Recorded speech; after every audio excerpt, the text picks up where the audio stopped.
जय श्री राम जय हनुमान संकट मोचन कृपा निधान। जय श्री राम जय हनुमान संकट मोचन कृपा। ओम नमः शिवाय ओम नमः शिवाय ओम नमः शिवाय ओम नमः शिवाय।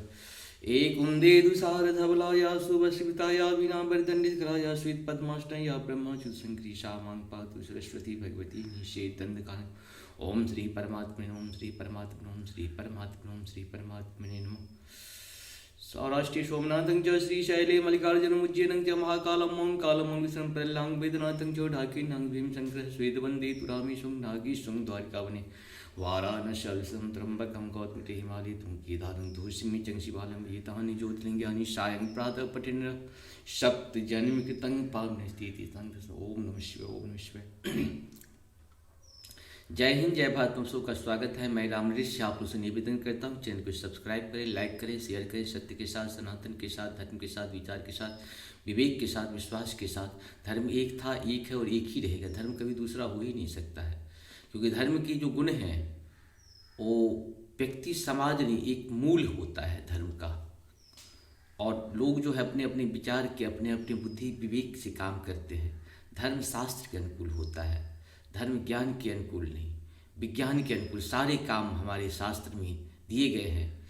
किसी के पास एक शास्त्र, यहाँ पे हजारों लाखों शास्त्र है, ऐसे ऐसे श्लोक सब है जो जीवन भर अध्ययन करते रहेंगे तब पर भी इंड नहीं होगा। ऐसे ऐसे महापुरुषों के द्वारा ऐसे ऐसे वेद पुराण हैं अपने पास क्या नहीं है। इसीलिए जीवन प्रभु ने दिए हैं, इसे जीना चाहिए और सुंदर से जीना चाहिए, स्वस्थ होकर जीना चाहिए। कोशिश करें कि हम लोग स्वस्थ रहें। स्वस्थ होने के लिए हम लोग थोड़ा सा कुछ काम करना पड़ेगा।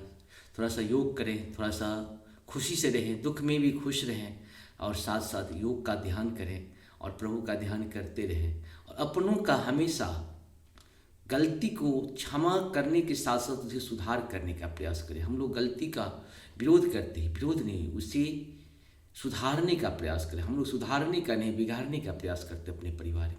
कोशिश करें। राम के समय में, जिस समय राम को वनवास हुई थे 14 साल का, उस समय की स्थिति कभी कभी आप लोग याद करिए। भरत का प्रेम देखिए।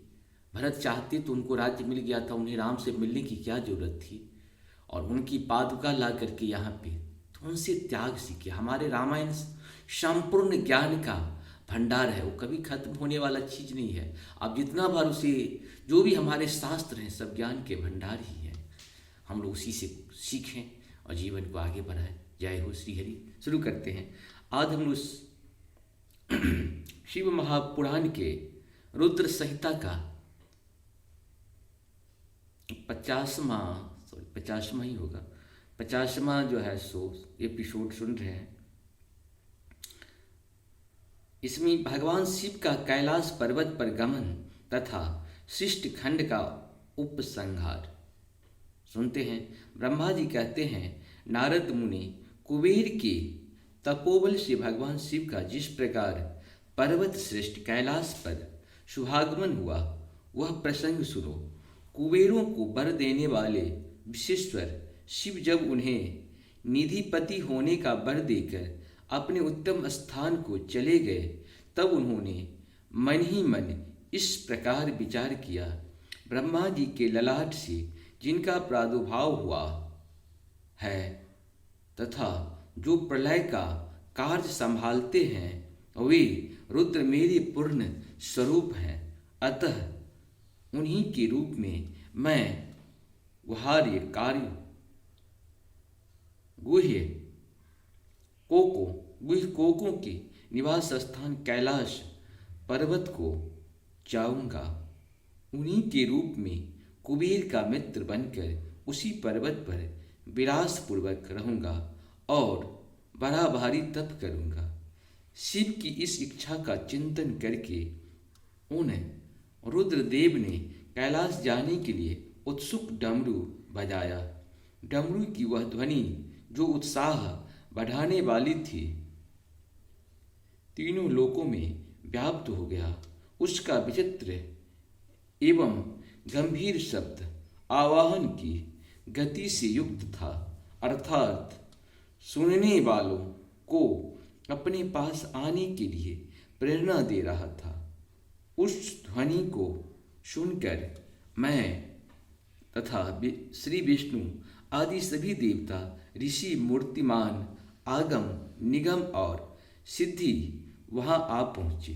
देवता और असुरों आदि सब लोग बड़े उत्साह में भरकर वहां आए।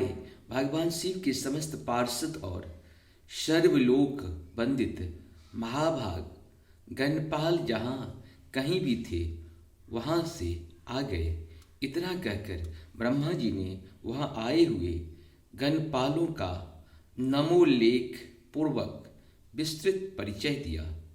फिर इस प्रकार कहना आरंभ किया। वे बोले, वहाँ असंख्य महाबली गणपाल पधारे। वे सब के सब सहस्त्रों भुजाओं से युक्त थे और मस्तक पर जटा के मुकुट धारण किए हुए थे।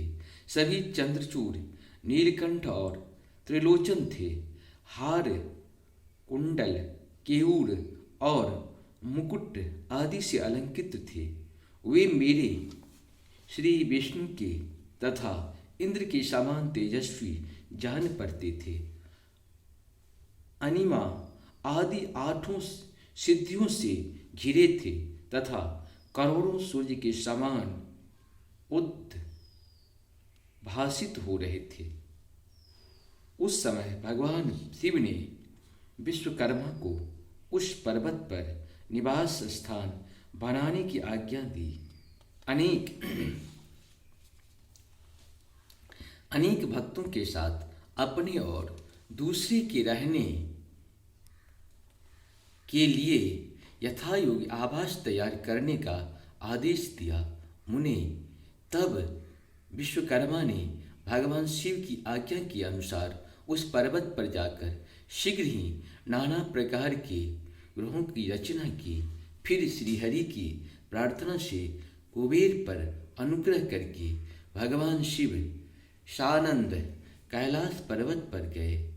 उत्तम मुहूर्त में अपने स्थान में प्रवेश करके भक्त वत्सल परमेश्वर शिव ने सबको प्रेम दान दे शरणार्थ किया।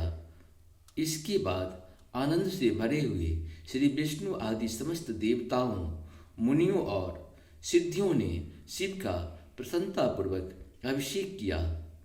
हाथों में नाना प्रकार की भेंट लेकर सब ने क्रमशः उनका पूजन किया और बड़े उत्सव के साथ उनकी आरती उतारी। मुने, उस समय आकाश से फूलों की वर्षा हुई जो मंगल सूचक थी। सब ओर जय जयकार और नमस्कार के शब्द गूंजने लगे। महान उत्साह फैला हुआ था जो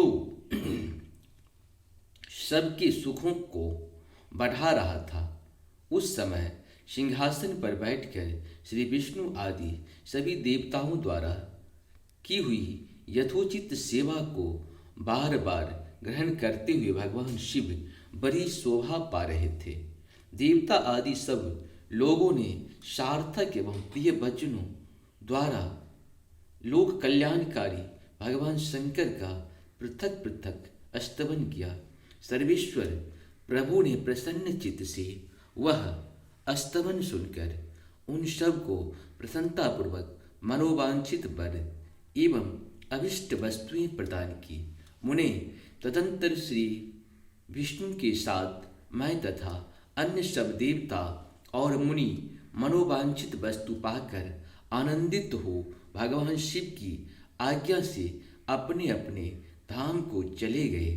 कुबेर भी शिव की आज्ञा से प्रसन्नतापूर्वक अपने स्थान को गए। फिर वे भगवान शंभु जो सर्वथा स्वतंत्र हैं, यथा योग्य परायण एवं ध्यान तत्पर हो पर्वत प्रवर कैलाश पर रहने लगे। कुछ काल बिना पत्नी के ही बिताकर परमेश्वर शिव ने दक्ष कन्या सती को पत्नी के रूप में प्राप्त किया। देवर्षि फिर वे महेश्वर दक्ष कुमारी सती के साथ विहार करने लगे और लोकाचार परायण हो सुख का अनुभव करने लगे। मुनीश्वर, इस प्रकार मैंने तुमसे यह रुद्र के अवतार का वर्णन किया है, साथ ही उनकी कैलाश पर आगमन और कुबेर के साथ मैत्री का भी प्रसंग सुनाया है। कैलाश के अंतर्गत होने वाली उनकी ज्ञानवर्धिनी लीला का भी वर्णन किया, जो इहलोक और परलोक में सदा संपूर्ण मनोवांछित फलों को देने वाली है। जो एकाग्रचित हो इस कथा को सुनता या पढ़ता है, वह सब लोक में भोग पाकर परम लोक में मोक्ष लाभ करता है। इस प्रकार से हम लोग का ये पूर्ण हुआ। आप सबको बहुत बहुत धन्यवाद है। रुद्र संहिता द्वितीय सती खंड को हम लोग कल से आरंभ करेंगे। आप सबको धन्यवाद है। जय श्री राम, हर हर महादेव, जय हो श्री हरि। ध्यान करें प्रभु का। ओम नमः शिवाय, ओम नमः शिवाय, ओम नमः शिवाय। ओम शांति शांति शांति।